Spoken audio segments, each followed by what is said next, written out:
Welcome back, everybody. Here is our presentation on the key performance indicator known as stock to sales ratio.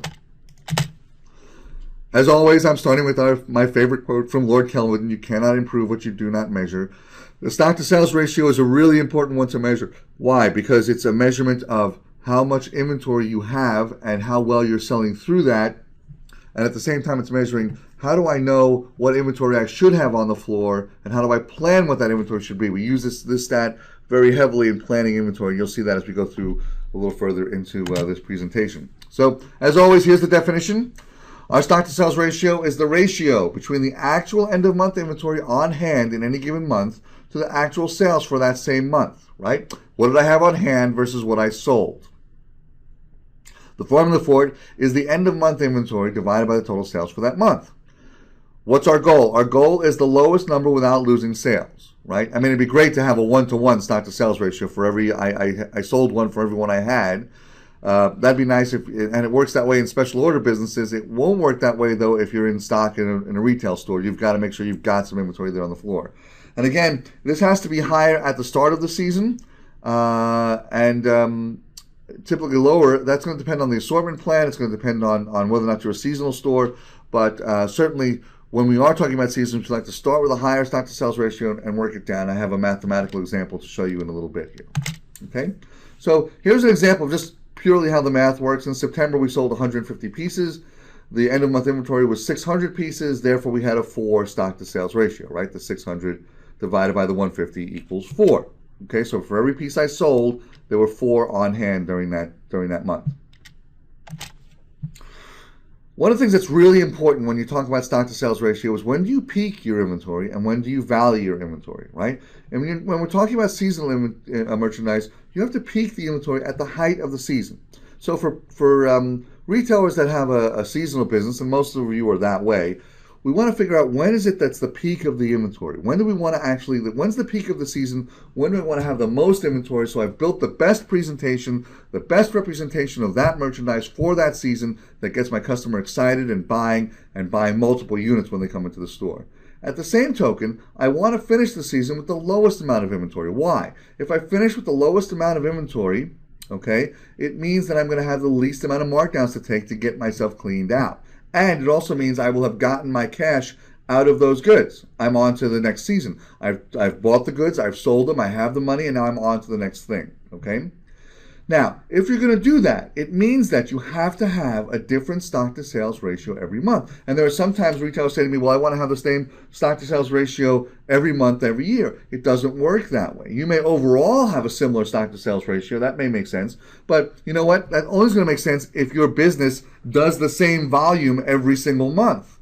And I don't know of many retailers that work that way. There's definitely peaks and valleys to every retail business. And so you want to peak the inventory in anticipation of those sales, and you want to value it when you should be out of those goods. All right, here's that math example I promised you. Okay, so here's a very typical stock to sales ratio and a stock to sales plan for a fall season, let's say, in the first 4 months of fall. So in July, I'm going to be at the height, okay, or I'm going to be at the height of the stock to sales, not the height of my selling. The selling doesn't really happen until August, right? But I'm planning my sales at 13,000 roughly for July, 15,000 August, 10,000 September, and 8,400 in October, right? Because I've peaked it in August in the early part of there, and I'm starting to taper off now and getting ready for holiday and then getting ready for spring, okay? But I want to plan my inventory so that starting in July, I'm starting to bring that inventory in. So my starting inventory in July will be $52,000, okay? August will be the height of it. I'm going to be at $67,000, so I have enough inventory that I have a 4.5 stock to sales ratio, that when my customers are buying the most fall merchandise right then in August, I have the highest stock to sales ratio. September, we're starting to sell through, we're starting to get through it. I want to just have sort of the average 3. And then by October, it's got to be 2.2. Why? Because I'm getting out of those goods, I'm starting to land holiday, I'm starting to land spring, and I'm getting ready for the next few months of selling. So you can see how there's sort of a curve that gets driven there, right? It starts a little lower in July, it peaks in August, and it starts to taper off September and October. That's how you plan your inventory to squeeze the most profit out of those goods. Okay, so how do I use this? Well, you just heard me talk a lot about forecasting the inventory. if you're not forecasting your inventory, if you're not planning your sales and you're not planning your inventory, you are flying blind. You've got to have a plan for what inventory you're going to land, when is it going to be here, and when will you be out of it. And I will tell you this one, the people that make the most money in retail have set their end of inventory goal as much as they've set their key inventory goal. Okay? So when you use your stock to sales ratio in Retail Pro, what you're looking at is I set my inventory plan. Where have we been before this? Do I have a right inventory plan? And where am I going? Am I actually on plan? Am I actually going to end that season the right way? So as you start to plan next season's stock to sales ratio, look at how you did last year. Look at last season's stuff and see how that worked out for you. Did I peak it at the right time? Did I have the right goods at the right time? Think about what happened and use that to drive your inventory forecast going forward. Okay? How do I do this to improve my business? Well, certainly planning your purchases is an important piece of that, right? When is it going to land? I want to really think about what am I landing in September, what am I landing in October, what am I landing in November, etc. Okay? I want to think about when those goods are going to hit and what kind of reaction that will cause on the sales floor. What I can tell you is that the days of front-loading a season, where you just put everything in the front of the season and just let it sell down for 4 months, those days are gone. The customer expects to see new things every single month. And we have an old adage in the world of planning, which is that if your customer comes in and she sees what she saw last month, she's not coming next month. Okay? So you want to make sure that you've planned your purchases so that your floor continues to change and evolve and grow, and eventually you're out of that season's goods and on to the next one. It also helps you figure out assortment planning. If I'm going to have 5 pieces for every one that I sell, what should that assortment look like? How many different colors do I want? How many different price points do I want? How many different vendors do I want? Am I narrow and deep? Or did I buy from 55 different vendors and now my customer doesn't know what I believe in, what I'm all about? Okay? It helps me to identify where I've got excessive inventory. So if I've got a very high stock to sales ratio, it means that I've got more inventory than I should to hit my sales goals. It's a good early indicator that I'm going to have to take some markdowns. I may have to ask for the vendor for some returns, or I may have to incentivize my salespeople to figure out how I'm going to get my inventory back into balance. And taking those markdowns and doing that sort of thing, you may feel like that's a big penalty, like, oh, I have to take a markdown. You know what? Sometimes you have to take the markdown if you've bought something that does not resonate with your customer. So sometimes you may have to do that. That's how that goes. The important thing, and the more important thing, is that you get your inventory in balance and you're moving forward towards the next season. Okay? It also helps you control your inventory investment. Obviously, none of you have unlimited sources and unlimited funds in your bank account. So you want to make sure that you're spending that money in the most wise fashion you can. What's the best way to use that money to get the most profit out of the business, to derive the most profit and the fastest turn. Okay?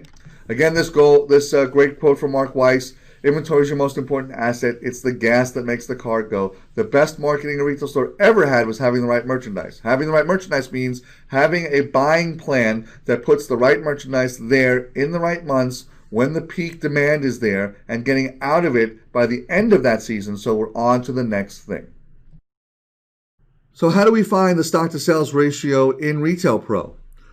Again, I like to look at these on either a department level or a vendor level. So I found my department code that I wanted to look at. I click on the profile button right over here, and then here is that screen. And again, I could choose my date range here.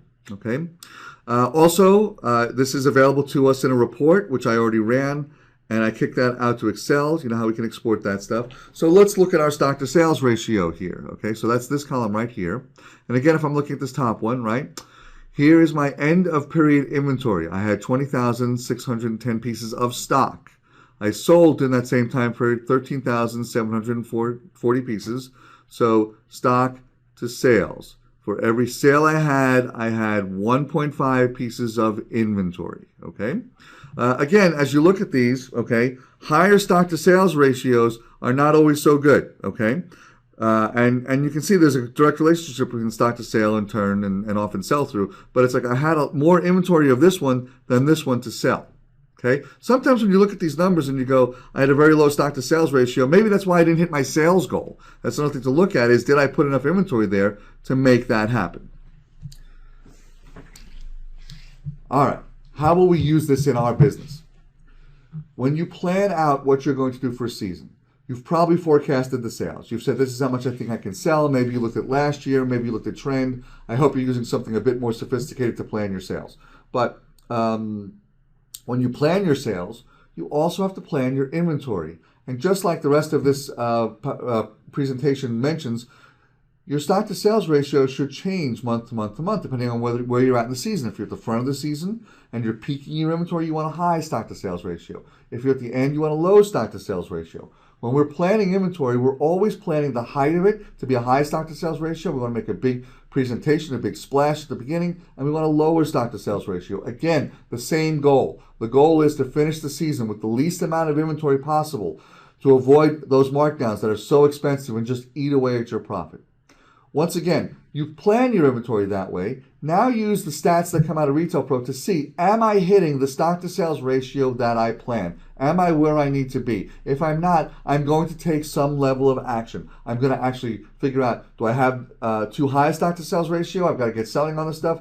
Or am I too low and I don't get great results out of this class or this vendor, but maybe it's because it's a self-fulfilling prophecy. I didn't give them enough inventory to drive the business, right? You've got to look at that and adjust that up or down based on what that is. Stock to sales ratio is the way to do that. You look at what your planned inventory is and you plan your inventory based on the stock to sales ratio. All right, how will we use this in our business? When you plan out what you're going to do for a season, you've probably forecasted the sales. You've said, this is how much I think I can sell. Maybe you looked at last year. Maybe you looked at trend. I hope you're using something a bit more sophisticated to plan your sales. But when you plan your sales, you also have to plan your inventory. And just like the rest of this presentation mentions, your stock to sales ratio should change month to month to month, depending on where you're at in the season. If you're at the front of the season and you're peaking your inventory, you want a high stock to sales ratio. If you're at the end, you want a low stock to sales ratio. When we're planning inventory, we're always planning the height of it to be a high stock to sales ratio. We want to make a big presentation, a big splash at the beginning, and we want a lower stock to sales ratio. Again, the same goal. The goal is to finish the season with the least amount of inventory possible to avoid those markdowns that are so expensive and just eat away at your profit.